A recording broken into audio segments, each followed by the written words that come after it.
Brandon, how you doing? Good, how y'all doing? Good. Brandon, how's practice today down to Alameda? Practice was good. We came out with the energy that we needed to come out with just to get the week started. How would you grade the play of the defense in week one? Week one, I'd say where to be. Had a couple mistakes that we could clean up on.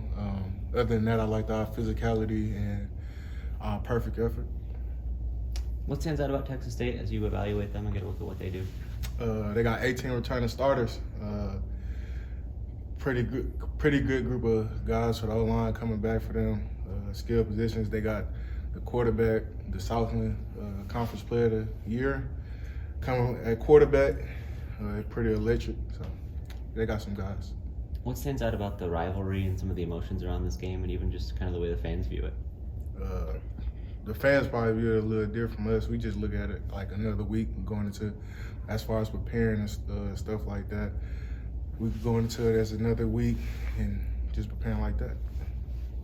How do you guys approach trying to make a jump from week one to week two? People say teams tend to make their biggest leap of the year in that stretch. How do you guys try to maximize this time now? Just cleaning up all the mistakes we had on both sides of the ball and special teams. You know, we got our triangle, defense, offense, special teams, you know, cleaning up tiny mistakes and playing more button up.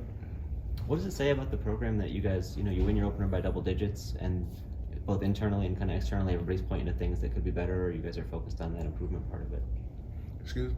Well, just I think a lot of times people might be satisfied with a double-digit win in the opener, but it seems like here there's a push to that there was something you guys left out there. Just what does that say about the program? Just the standard we like to play to. It says a lot. Well, our coach and our standard, we like to uphold that at all times, no matter who we're playing, or how good they are, or how so-called bad they are. We like to play up to our standard. So if it's not our standard, we're not going to be accepting of it.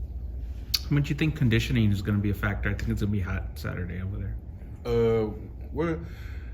It's going to play a part, but we've been through this before. We had some workouts, some conditioning, just like every other program in the country. Just being hydrated and able to go all out, and then when we played 3 deep, so whenever the first guy's out, we got a dog coming to play in the second. What do you have to do to be ready for the tempo that Texas State plays out offensively? Our offense goes tempo, so we pretty much see that every day as far as preparing for the tempo. So I think we'll be ready for that.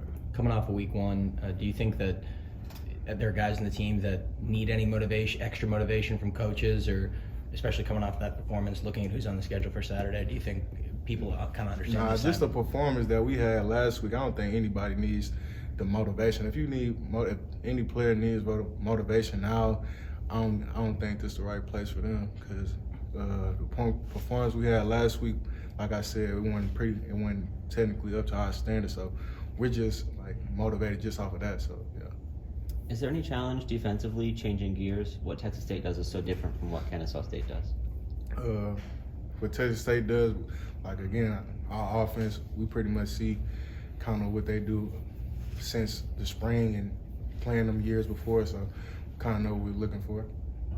Coach Traylor talked after the game about penalties and some of the emotions that led to that.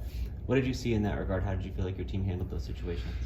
Our guys could be smarter as far as being more selfless and stuff like that with the flags. Our culture is different, so guys could lose their heads sometimes, but we know what type of guys we have, and like the guys that did get those penalties, those are not those type of. That's not who they were in that moment. It's just they kind of clicked out, and after that, just getting with the leaders and some of our top guys, getting down to them, reaching them how they need to be reached. They understand that that's what we don't need. Brandon, I want to ask you about your tackle dance. Where did that come from? It was inspired by Dexter Lawrence, New York Giants D tackle, number 97. I just put my own twist to it because he does different. I do it how I do it. And I've been doing it since last year. This is probably the first time y'all caught it, but yeah. Is that something? Did you get any practicing on that in the mirror before games? It's just naturally. I seen it one time. And I'm like, I'm gonna do that, and then I've been doing it since last year. I don't have to practice it. It's just come natural. So. Do we have a name for it? I mean, what are we gonna call that? Give us the media. Give us something. What can we call it? Sexy Bexy. There you have it. All right, thanks, Brad. I appreciate it. Thank you, Brandon. No problem.